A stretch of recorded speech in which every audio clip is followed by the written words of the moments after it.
Welcome to the 5 o'clock show. It's time for Common Sense. Now, it's Katz and Cosby with John Catsimatidis and Rita Cosby, standing for truth, justice, and the American way, bringing common sense to the world. Now, here's John Catsimatidis and Rita Cosby. Breaking news, WABC. Well, we have a new United States Senator in South Carolina, and, it's the sister of Lindsey Graham. And it's Rita? Darlene Graham. And you know what? I just want to say, John, first of all, you and I love Lindsey Graham. All of us in the room love Lindsey Graham. And to hear his sister accepted, she's sort of a placeholder interim for the next few months. There's going to be an election, all that stuff. Obviously, huge loss with our dear friend Lindsey. I went to University of South Carolina, so I know Lindsey well, fellow Gamecock. But the sister said, John, one of the most beautiful lines today. She came out and she said, Lindsey was always there for me. Now I'm going to be there for him because he adopted her when she was like 13 and both of their parents died. He raised her. Yes, he actually raised her. He technically adopted her because if something were to happen to him, he wanted to make sure she had like the benefits that he had. I mean, what an incredible human being. And in the studio with us right now, we have a comeback guy who hasn't been here in a month. Comeback. We miss him. I'm not working for a living. And I'm not going to pay you for this month that you haven't been here. And I'm going to double your salary for the next month. Okay. We have Tony Carbonetti, the chief of staff of Rudy Giuliani and big businessman these days. And thank you. Welcome back, Tony. We missed you. Yeah, we missed you, Tony. It's been a while. He came back for the M&Ms. Yeah, and exactly. And as we're talking I work about, for M&Ms. We're talking about Lindsey Graham, the Emir. John and I were both like the It's Emir one of of your best Qatar. I was actually in Doha in May. Sheikh Hamad bin Khalifa Al Thani, who's the father, yes, of the current Emir, but also the father of modern day Qatar. Yes. They should teach a class at Harvard at how to build a country the right way. Because unlike Venezuela, which we all see has all these natural resources and has done everything wrong, okay, this is a country that he ran a bloodless coup in 1995 to take over. They had natural gas, and he turned them into the per capita the richest country in the world. Now, we all panicked on a Sunday morning, and me and Rita, that the fact was that the Emir, age 74, dies, and Lindsey Graham's age 71 dies, that something foul was going on. So, did you think of that at all? Lindsey was a dear friend. I knew Lindsey for many, many years. He used to joke, my wife is the daughter of a bar owner. And Lindsey says, I grew up in a bar and she grew up in a bar. So he bonded with my wife. A wonderful man, great loss. I don't know how we replace him. Yeah, I don't know either. And one of the few last people, of the three amigos. Yeah, I was about to say one of the people were. It was refreshing, guys, and we have with us Michael Cohen, and our new star for WABC. Yay, bravo! Hello. Wait, hang on. We need some applause for you for your great show yesterday, your debut. It's a little that applause is a little weak. Guys, can we try it again? There you go. That's like Jay-Z over at Yankee Stadium. Jay-Z and Beyonce combined. There you go. All right. And Judge Richard Weinberg, who's going to call in, David Patterson's going to call in, that the Democratic Party, there's a revolution going on from the common sense Democrats. And hopefully it works. Yeah, hopefully it works. Who's leading the charge? Tom Suozzi's Tom one of them. Tom Suozzi in the Congress, but we need to do stuff in places like California, Illinois, and New York. Yeah, you just can't rely on the congressional delegation. You need to do grassroots work in the states. What about Michigan? What about New Jersey? What about Pennsylvania? Minnesota. Yeah, Minnesota. What about Minnesota? Now, 12 now, states are going against Paramount's merger. You know why? Not because they don't believe in Paramount's merger, but they want to leave California after the merger or just before the merger because they're not going to pay California taxes. Do you blame them? Michael, what do you think? Yeah, look, who wants to? Now they're talking about, Gavin Newsom.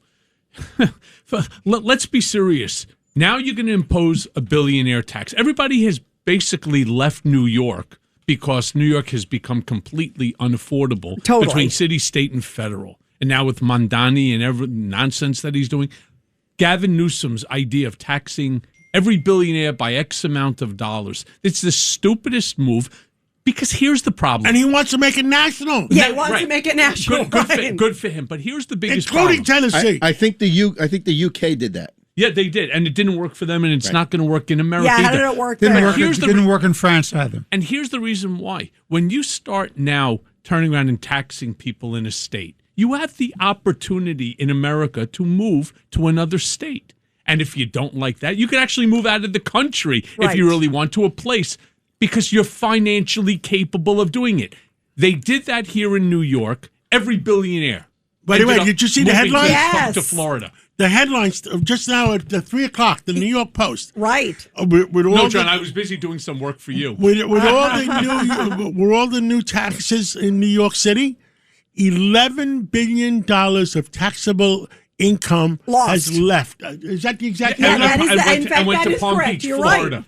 I went to Palm Beach, Florida. Or Texas. Right. They're moving to Texas. Crazy. Texas is setting up their own stock exchange. And So you can so see the well. death. Crazy. You can see the death of New York Stock Exchange. Yeah, it's called Tax the Rich is the big headline. I mean, it's shock. By the way, before we move on, you guys, John and Michael, you guys were over in Lodi. We did. We went to fill us in Lodi. about this. Lodi, New Jersey. So John asked me to come take a look at a piece of property that he owns, which is going to be developed out for 37 acres in Lodi, New Jersey, where WABC's antenna is right now. Yeah, and they're going to expand it and so on. And the reason I think it's important for the listeners to understand is because while you're not really thinking about what AM radio really means to each and every one of us, in the event of an emergency and somebody who lived through 9/11, unable to reach my wife, my children, my family, because when, of course, you have a catastrophe, that's the first thing that you lose. AM radio is the only way within which to get information on what's going on. But what John is representing on that Lodi property, which is magnificent, by the way, in the structure that's there right now to ensure that every American, at least here on the East Coast for sure, gets the ability to hear what's going on. It is a perfect example of public and private partnership with John as an individual working alongside FEMA in a multi-million-dollar deal to ensure that you do not lose information and communication capability. Yeah, it's a great idea. And, you know, one of the things we've talked about here on the show, guys, too, is also hurricanes. We were talking about it earlier, like, you know, when these hurricanes have hit in Florida and elsewhere, sometimes they've said the only place was AM radio. So it's a great reminder of why you want to fortify there, why you want to have AM radio no matter what. God forbid and those something people else. who constantly say that public and private partnerships don't work, take a look at what John Katzimatidis and FEMA are doing right now in Lodi, Wow. New Can I Jersey. tell you something? Very People neat. are talking about satellites. Satellites are the Wild West now. 20 years ago, there was, I think, less than 3,000 satellites in low Earth orbit. Now there's over 20,000. And people are, you know, they don't make Rolls Royces anymore. They're hoisting up 72 Buicks just to get in low Earth orbit and have a satellite. And when these things go down, you can't send the repairman out to fix them. Right. So if we rely 100% on satellites, Yeah, we're crippled. and something Right. goes wrong, Absolutely. we're crippled. By the way, that's the one thing we always worry, God forbid, in the event Right, of some God sort of forbid. terror attack or something like that. You're right. To have that as a base. You need to a have backup. Right. And how many times have we heard people say, I was sitting in the dark, but listening to your show? It's irresponsible Right. not to have a backup. Amen to that Absolutely. one. That's actually the thought I was trying to get out. I just couldn't really think of it. It is irresponsible. Yeah, it is. You got to have it. Yeah, absolutely. Well, I can't wait to hear more and see more about Lodi, too. Very cool. Well, You know, I actually listen, have one more question that I'd Go like ahead. to ask your other guests. When you're talking about, for example, Qatar, and you're talking about what's going on in the Middle East, they're such an important, they're so important. The fake news that came out after the Amir's death, after, of course, Lindsey Graham's death, it's yet again why I talk about it even on my show, right? When you know, we have a fake news segment. The amount of fake news, misinformation, disinformation, malinformation that was coming out, including from Iran and the IRGC, that claim that they are responsible for a delayed poison to Senator Graham. And everybody started to believe that they also did the same to the Emir. I'm dying to get your perspective on it. Yeah, well, the fake news. What's the saying?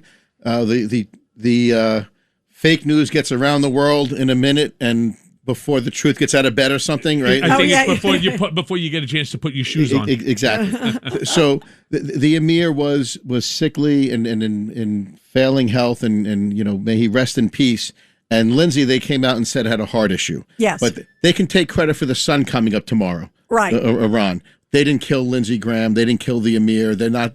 They're not as powerful as they like to think. How about the fake news about that you learned? Right. How about the fake news you learned today about President Trump running back to the White House? Yeah. So it was interesting because right as that was happening, there was a news article about Trump being shuttled immediately back to the White House. Interestingly enough, if you look at the photo, it's raining outside. And it wasn't raining at all in D.C. and you know what's scary, Michael? Michael? We ultimately figured out that it was fake. Michael, there was footage of it too. Like I remember because I saw it when it broke, and I went, "Oh, that's wild." And then I realized, "Oh, wait a minute, that looks like something that was posted a few days before." Yep, it's scary. And that's what they're trying to do. They're trying to create this fake narrative for biological warfare. Because if they can't beat us on the ground, they're going to try to beat us in our minds. Right. And AI and all that stuff makes it so crazy. AI is scary. Yeah. By the way, I met the emir a number of years ago when I went to Doha. Really amazing. The former emir. Amazing man. Now, in addition, Jesus Christ, I lost track of my... I looked at my computer and I lost track. You lost track? Well, guess who can put us on track? Well, let's go to Bill O'Reilly. Yeah, absolutely. Bill, the great Bill O'Reilly, mega nonfiction best-selling author. Bill, first of all, your thoughts about Lindsey Graham. What an amazing man. I'm sure you met him many times. And I think about humility, honor, and humor when I think of him. Well, I did the last interview with him. Not a lot of people know that, but it was an hour. And we run it tonight. Just go to BillO'Reilly.com and you can punch it on up. Beautiful. When did you do that, Bill? When did you do that? I did it in early March, late February, right when the Iran thing was breaking. And we did it in D.C., and we talked about Ukraine, which was he was very passionate around that. And then we talked about Iran. And so he reminded me philosophically of Winston Churchill. And obviously the two different guys, you can't compare them as men, but you can compare their view of the world. And so Lindsey Graham was a hard power guy. All right. So he believed that if you want to right wrongs, you got to use what you have militarily. And so did Churchill. They both had that, and they were both branded for it by the left as bad guys. Okay. Soft power is what Barack Obama used. Okay, hard power is now you go in and once they reach a certain point, you blast them. I was also on a phone call, which I'd never made public, with President Trump and Lindsey Graham about a year ago. And it was at Trump's behest to talk about the increasing terror in the Middle East. And again, Graham was the guy who said, look, got to go in, got to annihilate them, And Trump, he listened to Lindsey Graham, but he wasn't rubber stamp him. He didn't do that. And then he would go to me, what do you think? And I tell him what I thought. So I don't know him, but didn't know him very well personally. I mean, obviously over the years, I'd run into him maybe 5-6 times. But we do have that interview on BillO'Reilly.com. It's very instructive about his view of Iran and Ukraine and how that is working out. You know, Bill, one of the things, when I think about Lindsey Graham, and I met him pretty early on. I went to University of South Carolina. He graduated from the law school there. So I got to know him. We did a number of events and stuff together. And one of the things I think about, Bill, is he was such a stalwart supporter of Israel. He was such a stalwart supporter of Ukraine. When he believed in something, he did not waver. And lots of stuff, of course, happening with Iran now. I don't know if you saw, but like in the last hour, they just set it up at 4 o'clock. CENTCOM announced they're starting a blockade of the Strait of Hormuz. And President Trump just seems absolutely fed up with Iran. Where do you think that's headed? Yeah, it's not so much a blockade. It's that President Trump says we're going to run it. The United States will run it. And then if you want to get a tanker through, that you'll reimburse us 20% of what your cargo is, and that will escort you through. In addition, we're going to block. You did use the right word, but we're going to isolate the Iranian ports with our Navy, so no ships at all will be able to move out of those ports. So that's the new Pentagon strategy. Will it work? I hope it works, but I just keep going back to the theme that these guys are always going to find a way to cause trouble. It's just like a serial killer. It's tough to cause trouble when you're dead. And knowing Trump as well as I know him, rest assured, he has a very limited patience for the Iranians and for people who behave like them. The more that they start, he will destroy them, Bill. He will destroy them. He will put boats to counter theirs. He will put more ships. He doesn't care. He's going to do what's needed to be done to open the strait and to basically force them to capitulate to his will. And that's Michael Cohen. This might be the first step, but President Trump does not want civilian casualties. So I talked to him about this myself. So he said, look, if I go in and I wax their infrastructure, you're talking about AM radio and, information flow. Well, the United States can shut down Iranian information for every Persian in that country in less than a day. I think with President Trump, and I know him too, I think President Trump is not going to kill civilians. That's not his tactic. He's not going to destroy infrastructure that the United States has to pay to rebuild afterwards. He is going to destroy down to the last man by air or whatever.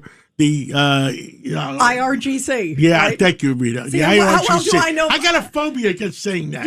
How well do I know John? I'm Yes. like, I knew what he was thinking. And that's what he's going to do. He's going to destroy the IRGC. There's not going to be a colonel left. There's not going to be a major left. There's not going to be a general left. And that's his tactic that he's going to do. He's not going to destroy infrastructure. That's my opinion. Harder to do that than you would think, because they are existing within the civilian population of Tehran. It's not like they were running around on a golf course someplace. So their whole structure is woven into schools and businesses in the capital city. And then Intel has got to pinpoint them. That's how the whole thing started anyway. In the first place, when Netanyahu came to him and said, look, we got them all in one spot and we can obliterate them, which happened. So let's go and let's do it. And then Trump signed off. So it's very hard to knock down their function without killing civilians. And that's what's holding the whole thing up, because he doesn't want to do that. He may have to, or at least to a limited extent, because this thing has got to wrap up. How long are you going to go with this? I mean, just today they said, we're not going to let anybody in to look at our nuclear facilities. Okay, I mean, that's the core of the whole thing. And the guy on the record comes out, the foreign minister, and says, hey, blank you, we're not going to do it. It doesn't seem to be a lot of room for negotiation off that. Yeah, they're playing hardcore. There is no question. Yeah, no question, Bill. They're basically giving us a finger. Yep. And now the CNN, of all people, broke a story where there's satellite imagery showing that the Revolutionary Guard is rebuilding their uranium facilities. Yeah, there's movement there. That's a biggie. You can see it. Yep. You can see it. And I hearken back to all the people, and I had to deal with this myself on television, who basically told me, most of them liberal people, no, they don't have it. no, Iran doesn't have the capacity to build a nuclear weapon. I'm looking at them like that goes against every single thing, every single piece of intel that's come into the United States of America and Israel. What you're saying, and then my cruncher, and I always have a cruncher. How do you know? And I said that on television a number of times to these people who don't want to engage Iran and all. I go, how do you know? Do you have intel? Right. How do you know? Right. And why are they moving it? I mean, that right now, it's again another big finger to. Why are we not striking anything that moves around there? Yeah. Well, we could fly over whenever we want. Well, we have General Keane coming up. We're going to have to ask him that question. Bill O'Reilly, thank you. We love you, Bill. Thank you so much, Bill. Thanks for having me, guys. Thank you. Thank you. And you guys, right now we have Congressman Ryan Zinke from the great state of Montana, former military guy. And actually, let's follow up with what we were just talking about. Congressman, your thoughts about where things are headed with Iran, first of all. We were just talking about the movement, the satellite showing movement, apparently, with these nuclear sites that we hit in the first strike. What are we doing? Yeah, this is where we are. And I mostly agree with Bill. I love Bill, by the way. But this is where we're at. There can be no nukes. There can be no nuclear material. There cannot be an arsenal of destruction, and the Straits of Hormuz has to be open. I've talked to almost every ambassador from the region, and all are united. And this is unique, because this is not my first rodeo, and I've fought over there. I've been to Afghanistan. I've been to Iraq. I've been the Special Forces commander in Iraq. Is that the Muslim Brotherhood of Nations? I'm not talking the Muslim Brotherhood itself, but the Muslim Brotherhood of kings and monarchs and nations are all united against Iran on these issues. And if you think that President Trump, this is a test of will. And I will say this, when I was a Special Forces commander, what we did is we put the top 52 on a deck of cards, and we issued them, and we started to target them. You know what? And they got the message. And during our wonderful 250th, I saw a message go overhead for 2 days. It was United States air power, and that was a clear message to Iran. It was a brilliant show of our heroes who fly them and our citizens who make them and maintain them. But I tell you, that was a message. And Iran has a choice. This is not a war of choice for America. This is a war of choice for Iran. They have a choice because there can be no peace with a nuclear-armed Iran, period. Yeah, I agree. It's non-negotiable. Also, before we let you go, Congressman, Lindsey Graham, who I know you knew and loved like we did, your thoughts about this just really stunning news of what took us all by surprise this weekend? It was by surprise, and I think we're blessed by how much he did while in service. This is a man, you knew where he stood. And, this is a man who was a patriot, who loved his country, was an advisor to the president, a close friend, certainly a friend of mine. But more importantly, a friend of our nation. So it is a loss. But I tell you, I was grateful for every moment I spent with him. And I think our nation should be grateful for every moment he was on the front line. He was a military guy, too, as you know, Congressman. Air Force Reserves, National Guard. Tony Carbonetti's with us. We were talking earlier about, when I think of Lindsey Graham, what an amazing American story. Growing up in a single family house, a single room behind a bar. They literally had one room where they all grew up in. His parents died at a very early age. He officially adopted his sister, Darlene, who is now going to serve in that position. What are your thoughts, just about this moment and how beautiful that his sister is filling that void? You know what? It's a classic American story on our 250th. But also, when a loss of such a patriot, I think we should take a moment to reflect, why he was a patriot. and because he did believe in his country, because he believed in a strong America. And I think, while he is gone, he's not forgotten at all. And I think that's a tribute to how strong we are as a country. But obviously a day of sorrow for a patriot that is no longer on the front lines. But as a former SEAL, I thank him for his service. As also running SEALPact.org, and we support young conservative military to get on the front line of Congress and serve again. And he was one of our champions with SEAL Pact, because he always was very strong in the military and very strong in military leadership. Yeah, for sure. He is going to be missed. Can I ask you a quick question? Yeah, I'm Michael sure nobody Cohen has ever asked you before. It's extremely, extremely important. How accurate was Yellowstone? And did you ever rodeo when you were a kid? All right. That's a good one. That is a good one. Are you ready? Yeah, please. Yellowstone. I'm addicted I've to got it. to know Kevin It's a good Costner. It's Yellowstone. The show is well acted. It's well produced. The writers are great. It's a drama set in Montana, John, just like Star Wars is a drama set in space. Yeah, but how realistic? How realistic You know is what? it? You can't lie about the scenery. The setting, the scenery is absolutely I want to move there. It's so beautiful. Yeah, who was that? Steinbeck? Was it Steinbeck who said, what's the famous phrase? Montana, I love, right? I like these other states. I got a Did you have text a from rodeo? I got a text from a famous doctor in New York City, Paul. Is it Paul? Dr. Stieg, Stieg, and he was in Montana, and it looked beautiful on Saturday. And a rodeo, it's any sport that begins with a prayer and a pledge. I can tell you, I'm all in. Wow. Rodeo is just one of these great American sports, very family orientated, and certainly, as a matter of fact, it's Montana's now or state sport. Yeah, it's beautiful. Well, we love you. Thank you, Congressman. We got to move on. We got to go to South Carolina and get the scoop on what's going on in South Carolina from the GOP chair over there.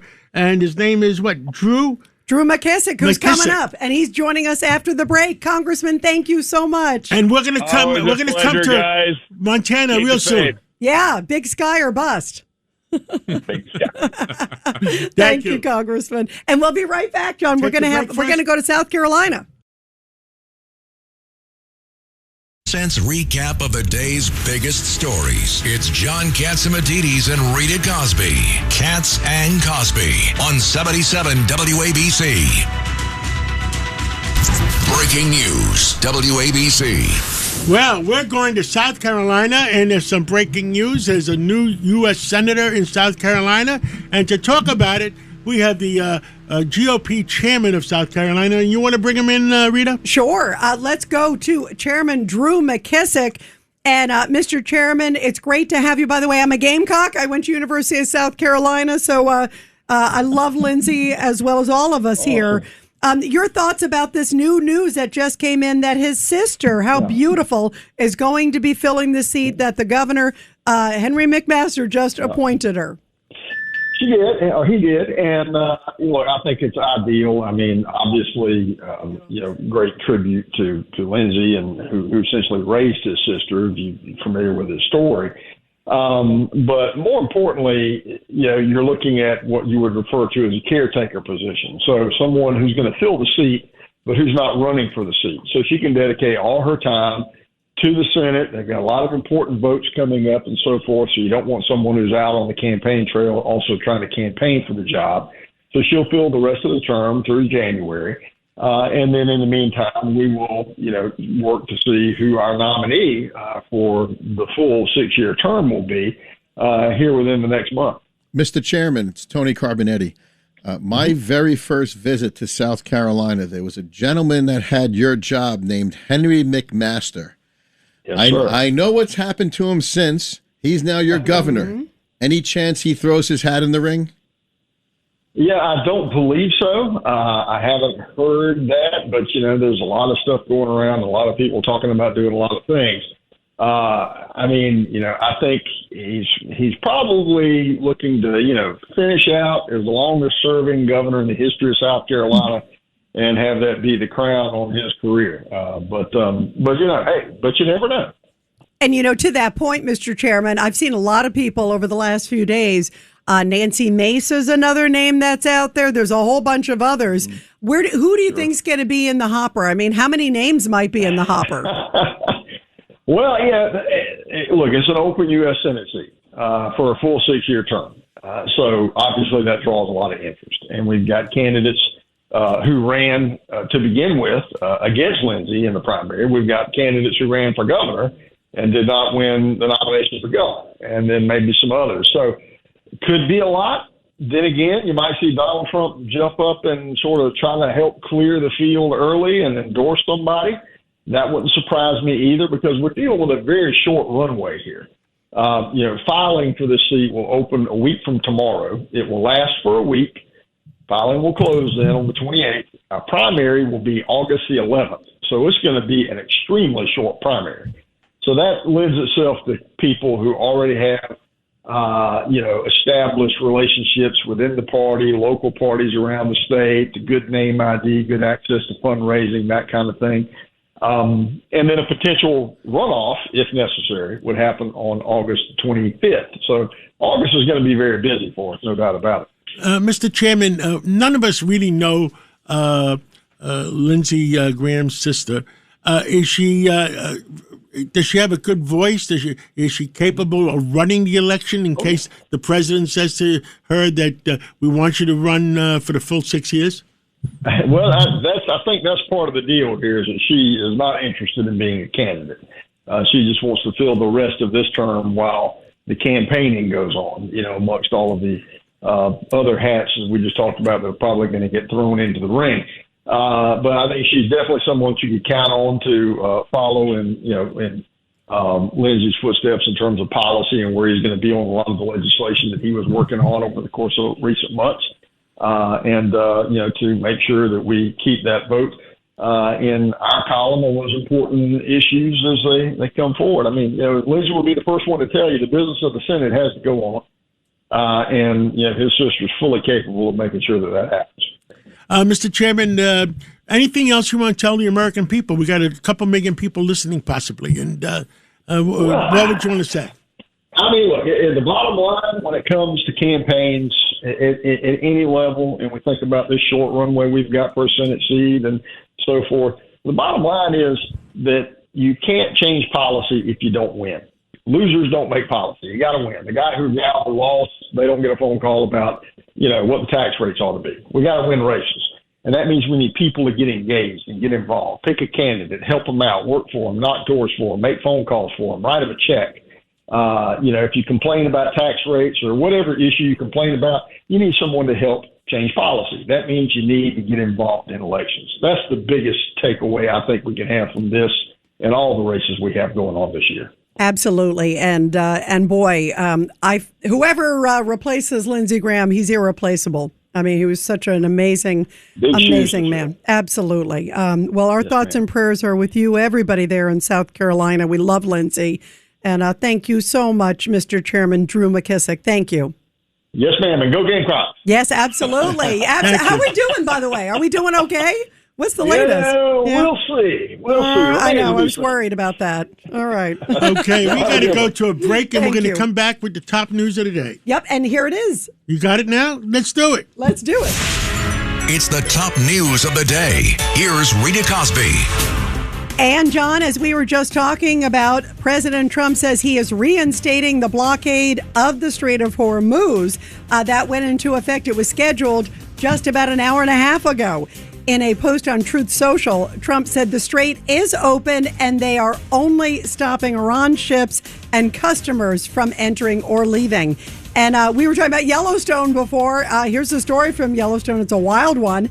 A man is seriously injured after he was tossed in the air by a charging bison at Yellowstone National Park. Everyone's talking about this video.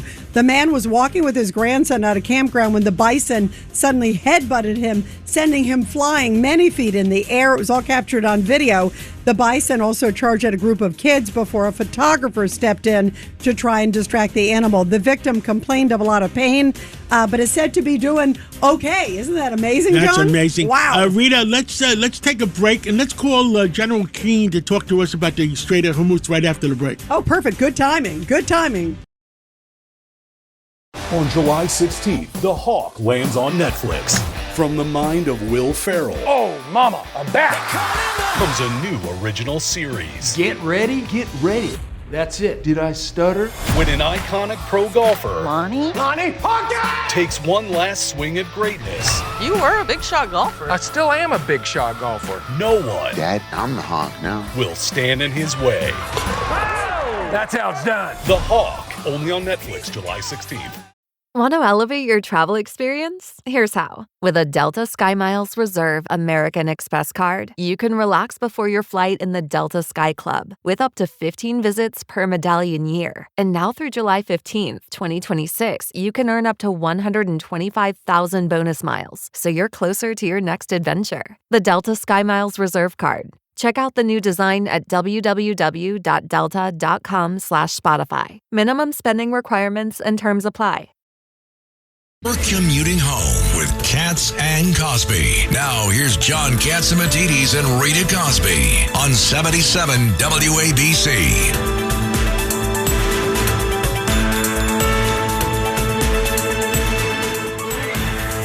Breaking news, WABC. And we have begun strikes again in the Middle East against Iran. Word just came down just a few minutes ago that they've been underway for less than an hour.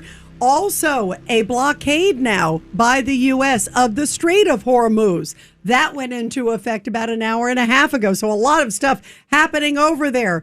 Let's go to the great General Jack Keane, retired 4-star general, the chairman of the Institute of the Study of War, and also Fox News senior strategic analyst. Jack, what do you make of all these moves? Well, this is the battle for the Straits of Hormuz that is underway, and it's been going on for a number of days now. As we know, on June the 17th, we signed an MOU. The president signed it, and so did the Iranian counterpart. And almost immediately, the Iranians blew it up because there was only one really agreement in that, and that was we would remove our blockade and let ships flow, and the Iranians would not interfere also with shipping. And the Iranians began to immediately interfere with shipping in the Straits of Hormuz. The only agreement that was in the Memorandum of Understanding was over the Straits of Hormuz to open it up. And the rest of it was a promise and an expectation over 60 days for negotiation. So here the Iranians violated right away the major agreement that they had signed, and they continued to do just that. So President Trump has ordered Admiral Cooper to open up the Straits of Hormuz, and then today he also ordered a blockade of anything Iranian coming out of the Straits of Hormuz. So it's going to take some time to open the straits up so that it'll endure, not just for a few days, but over time. And to do that, John and Rita, what's happening is we're taking down, number one, all of the assets that are in the coastal areas around the straits to support Iran's interference with the shipping. So that would be radars, sensors, command and control, fast boats, drones, anti-ship missiles, and the logistical infrastructure to support it. That's an initial phase. Also, another part of the operation, and you saw this, the Iranians last night attacked 6 Gulf countries because of our attacks on them in retaliation. Well, we're also taking down the means for them to retaliate by taking out their ballistic missiles and their launch systems and going again and rubbling the entrance to the tunnels where they store so many of those missiles. So that is the major features of this operation. And then the second one is the blockade itself, and that will require some initial resources. So major decisions, obviously, have been taking place here over the last few days. General John Catsimatidis, I had to go back and forth with Bill O'Reilly and Michael Cohen was in the studio. That my belief is that President Trump is not going to ruin the infrastructure because we're going to have to pay for it sooner or later back again. Number one. Number two, he does not want to kill any civilians, Persians or anything like that. Number three, my opinion, he should go after the IRGC. The IRGC and kill every major, kill every colonel, kill every captain, and whatever generals we could find. I mean, what is your opinion? Yeah. Well, that would be, if we go back to major combat operations, I do think we're on a path to do just that. And if we return to major combat operations, I'm pretty familiar with what that consists of. And that would consist of all the organizations that still sustain the IRGC to include their leaders. It would be a combined operation with the Israelis. Right now, what we're doing with the Straits of Hormuz and the naval blockade, this is all U.S., but if we go back to major combat operations, they would participate. It would involve much of their industrial base to sustain them in the war, but also to sustain them as a country. And we would take away those means which they produce revenue. So some of their infrastructure would likely be taken down. As always, we would avoid civilian targets. We do not target civilians, and that's the reality of it. But in war, civilians do get killed, despite the fact we have precision munitions now, as opposed to gravity bombs, which our predecessors had to use, and that caused enormous civilian casualties. When it comes to Karg Island, where their oil infrastructure is, it's a distribution point to load up tankers there. The president has two options. One is to take control of it and therefore preserve the infrastructure, or two, to destroy it. I do think, while he hasn't made a decision, I do think he favors taking control of it.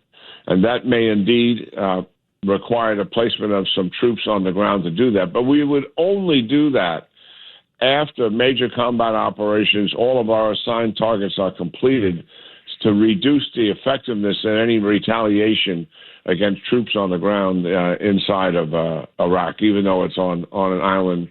Iran, the Iranians would still have some access to it.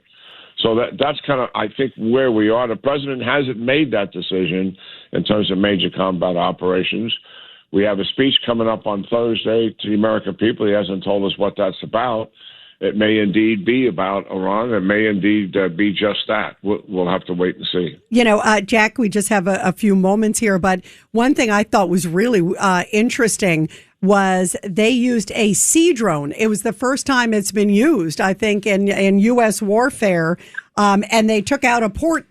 This was in the last few hours. That was pretty amazing. It's a one-way drone, one-way attack drone through the sea. Drone. Yeah, one-way suicide drone. Yeah, it's a good line to use. Exactly. Not one-way suicide. Call them what they are. Yeah, exactly. Suicide one-way drone and a sea drone, which was interesting. It just shows we're sending a message that we got a lot of toys. Maybe they don't realize. Yeah, just think of that. I mean, the Ukrainians have been using surface and beneath the surface drones, and they use those without having a navy. They use those to defeat the Russian Navy in the Black Sea, and they have driven out the entire Russian Navy out of that Black Sea using that very means that we just saw ourselves. Really quite remarkable in terms of the technology, and certainly we have much more of that to use as needed. Well, General, keep us posted. Thank you. Keep us posted, because we're on this every day, and we have to know what the heck is going on, so we could, so our listeners could hear. And General, thank you for everything you do, and God bless you. Thank you, General. Yeah, thank you. Great talking to you, Rita and John. Thank you very much. Thank you. You too. Okay, who do we have now? Now we have our favorite governor, former Governor David Patterson, joins us. There was a major story in one of the papers today that the Democratic Party is attempting a comeback on the Democratic side. They're saying fight in a different way. And who is that guy? Oh, it's Tom Suozzi, and it's also others are joining this.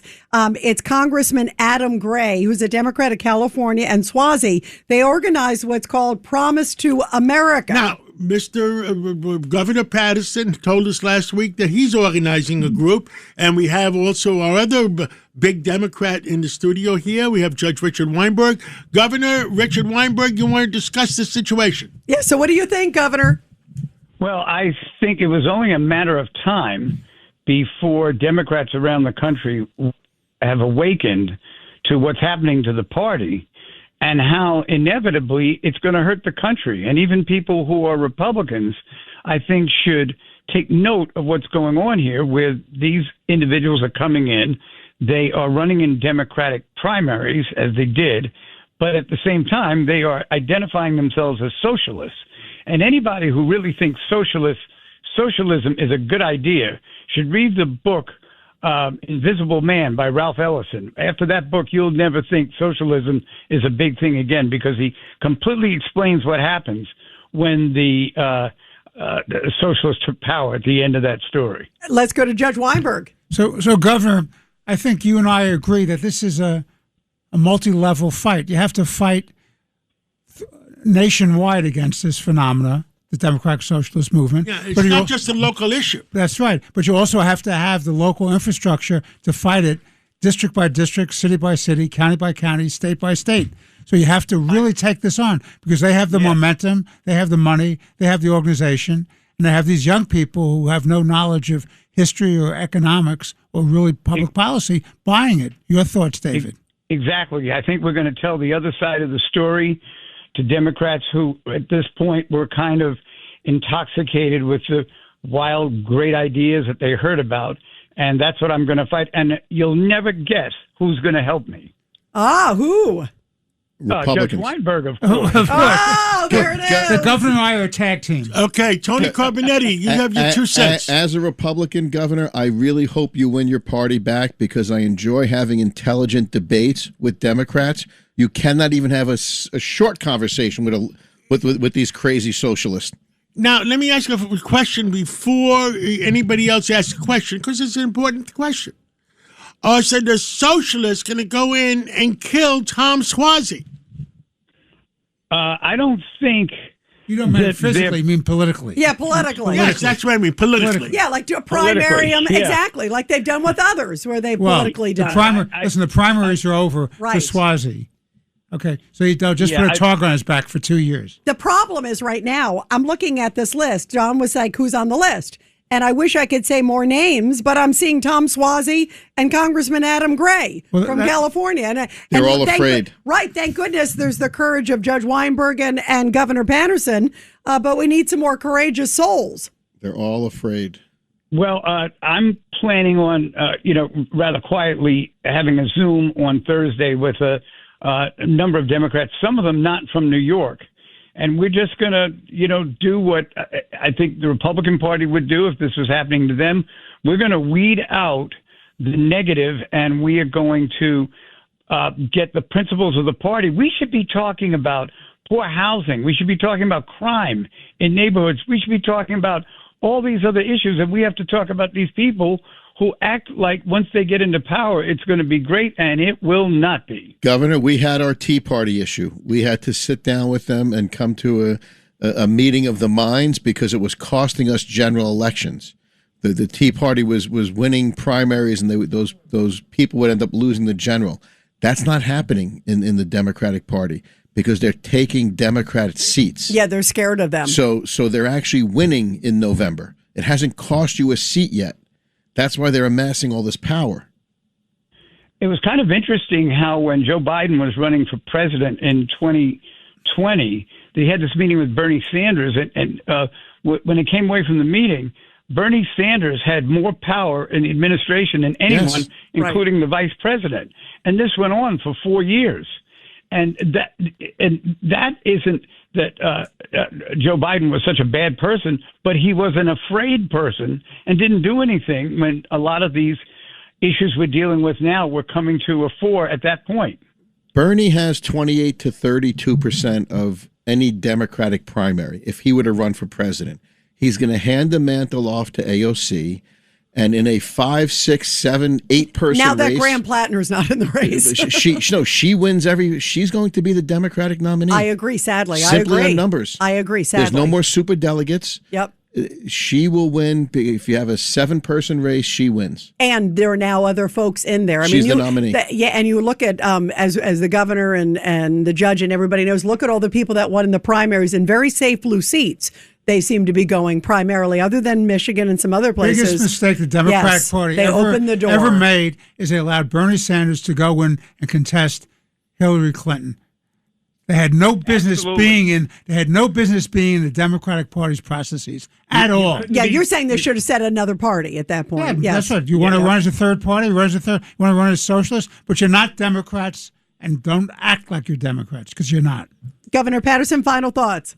My final thought is for Tony. If AOC does that, yes. If AOC does that, she's going to have to come through me. Oh, I love it. And we've seen what a fighter you are. I love it. So that's trouble for her. Okay. Yeah, my bet's on the go. Thank you, Governor. Ago on 3rd Avenue. Thank you, Governor Patterson. Let's go to Dr. Mark Siegel now. Yep, Dr. Siegel, great to have you here. Obviously, we want to find out what happened to Lindsey Graham. It was so sudden, such a shock. Tell us sort of what you know about this and how concerned should other Americans be? Well, it doesn't happen very often, Rita. It's about 15,000 cases a year. We don't know what his father died of at the age of 69. We think it was a cardiac arrest from heart disease, but it could very well have been this. If dissections run in families, that's number one. Smoking, which he wasn't a smoker really at all, that is a contributing factor. High blood pressure, chronic high blood pressure, maybe he had that. I've heard reports that he had high blood pressure. And the plaque that he had on the aorta, that was a major contributor to this. The plaque is also consistent with having plaque in your coronaries as well. So likely that he had heart disease, and plaque in the aorta itself. And then what happens is that he suddenly got chest pain. The chest pain was probably sharp and a tearing. And then by the time they got to him, it was too late. By the time they were starting CPR, it's already too late, because the intima, the part of the aorta that's in the most inside, tends to tear, and then blood can leak out, and then your blood pressure's shot. So could he have had a warning? Well, it's not something we routinely screen for, but it is something that you can find on certain tests. You know, you can see it on angiograms, you can see it on certain CAT scans. So, but you would have to know to look for it. So it's more like I assume he had major heart workups done. I certainly would hope he did, but it can happen anyway. Very, very tragic. Very, very tragic. Well, there's another situation that I understand. Let's see, that he was flying. It says Greg Kelly says to me. He just texted me. Almost certain he was flying a C-17. And most senators do that when they go with, let's see, a military trip, because it was a government trip. And he got back, and the C-17. I have a G4, and the fact is that at 40,000 feet, the atmosphere is 7,000. I want to buy a G550 because the atmosphere is like 4,000. 4,000. Now, a C-17, if the atmosphere was very high, I think that could cause that problem. Well, what it can do is change the pressure and put searing on. And I've talked about this on TV because there's an issue of what the oxygen content is. But can you imagine, Rita, that John Catsimatidis has a C4 and he has Mamdani on it, but not Mark Siegel? It's ridiculous. Yeah. Well, it is what it is. Yeah. I don't want you in the C-17 either. I'd rather wait till I get the 550 or 650. Listen, the point is right, what you're making, that there's a lot of issues. Dehydration, oxygen pressure's off, and raises your blood pressure significantly. It's like if you're going from here to London or here to Belgium, it's like running all the way, and your heartbeat is up high, et cetera, et cetera. Yeah, I completely agree. Completely agree with this. The Daily Beast writes, Dr. Mark Siegel's trying to divert attention from what might have happened there from the Russian factor with the idea that the plane could have played a role. Can you imagine that I was doing that? And John C. here. Me and you tell the truth. That's right. Well, Mark Dr. Siegel, thank you so much, and let's talk again real soon. I miss you. I'm coming Saturday this week. I'll see you at breakfast. I was on TV doing sports drinks on Fox and Friends, so this Saturday I'll be there. I'll see you at breakfast Saturday morning. You got it. I'm jealous. Let's take a break, and then we're going to come back with Joe Concha. Common sense recap of the big stories. It's Katz and Cosby on 77 WABC. And we are back here on Katz and Cosby. And joining us now here is Joe Concha. We love listening to him every night here on 77 WABC from 9 to 10 p.m. And Joe, I couldn't believe some of the vitriol we were hearing this weekend after the very sad passing of the great Lindsey Graham. Yeah, I guess I could kind of believe it in some level, and I don't obviously condone that in any way, shape, or form. But we saw it after Charlie Kirk, right, Rita? And when he was tragically shot September 10th at Utah Valley University, assassinated, shot in the neck, a father of two very young children, obviously, husband to Erica Kirk. And you saw liberals celebrating on social media, celebrating online, mocking Charlie getting shot in the neck like that one Chicago school teacher with that viral video who never lost her job, by the way. So after the reaction to what happened to Charlie and now Lindsey Graham dying, and suddenly a lot of liberals seem very homophobic, because I've never seen more people talk about how they all thought that Lindsey Graham was gay and maybe that's what led to his death. I mean, I'm seeing things, I'm just like, what are you talking about? And it's just a whole bowl of wrong that we've gotten to this point. I think social media has a lot to do with it. Yeah, I think so too. By the way, today is the 2-year anniversary of the Butler attempted assassination against President Trump. He was talking about it earlier today. I've never seen somebody with such amazing wherewithal. You know, you got the Iranians, you got everything that happened domestically, and he's juggling. He's talking right now about Iran. I mean, have you ever seen somebody who can you imagine a different president at this moment, Joe? Only fictionally have I seen someone like President Trump, and that was the Terminator, right? Schwarzenegger. He's just going to keep going forward, right? You can't stop him. I mean, that was July 13th, obviously 2 years ago. And when I interviewed the president for my book, my dad asked me, he said, what's the first question you're going to ask him? I said, I got to know what compelled him to stand up after he has blood on his face. He knows he's hit, and he doesn't know if there's a second shooter out there. He stands up above a Secret Service and yells, "Fight, fight, fight" to the crowd. Violates so I asked all the president, protocol, all secret. They should have dragged him to the ground and to a truck. Yeah. That's Tony Carbonetti. No, I'm sure Tony. They were panicking, right? No question. Oh yeah, about never it. should have let him get back up. But it was such a mantra, to Joe's point. It was such a symbol, and it continues. When I think of Trump, I think of fight, fight, fight. Right? It still is. Yeah. Same spirit when it was, torrential in D.C. He said, no, we're still going forward. Same spirit, with dealing with Iran. We're still going after them. I mean, he never gives up, which is a noble quality. Indeed. And he said, oh, by the way, and I never heard this before. He said, there was a stretcher on that stage and they wanted me to get on that stretcher. And I told them there was no effing way I was getting on that stretcher. And I said, well, what made you stand up and do that, though? He goes, I know the world was watching. My family was watching, and no one was going to stop this movement. Not me. This movement, fight, fight, fight. I'm like, wow, that's balls right there. I'd be on my knees crawling off that stage saying, get me out of here. But yeah, that's, I think that may have helped Trump win the election, quite frankly, ironically. Oh, that was the day he won the election. 100%. That was the day he won. Yeah, 100. You could see it. You could see the country was behind him. Everybody, even people who didn't like him, came forward. He was still running against a corpse at that point. Right. But they were all saying, "Wow, that guy has guts." Because everybody said, "God, what would you do if you were in that situation?" Go down. I remember Mark Zuckerberg, who wasn't necessarily a Trump fan, came out and said that guy. He was applauding him. All these people who weren't necessarily Trump fans admired the guts of him at that moment. I mean, how could you not? Your instincts hit the ground. Yeah, well, and then 2 months later, he almost was taken out again. Well, Joe, I mean, what do we do at 6:08? It'll be just before Mark Levin. Mark Levin yells at us. It's 6 words, and I'll do it in my Mark Levin voice. Truth, justice, the American way. Wait, here we go. We got to do it real. Here we go. Here we go. Truth, justice, the American way. And let's go to Mark Levin, who is already in progress. Thanks for listening to Katz and Cosby with John Katzimatidis and Rita Cosby. You can hear Katz and Cosby weekdays at 5. It's the 5 o'clock show on 77 WABC. If you like the podcast, share it with your friends and listen anytime at WABCRadio.com and download the WABC Radio app. Hit that subscribe button on all major podcast platforms. Plus, follow WABC on social on Instagram, TikTok, Facebook, and X. See you next time for a new episode so you never have to wonder. What the heck is going on here?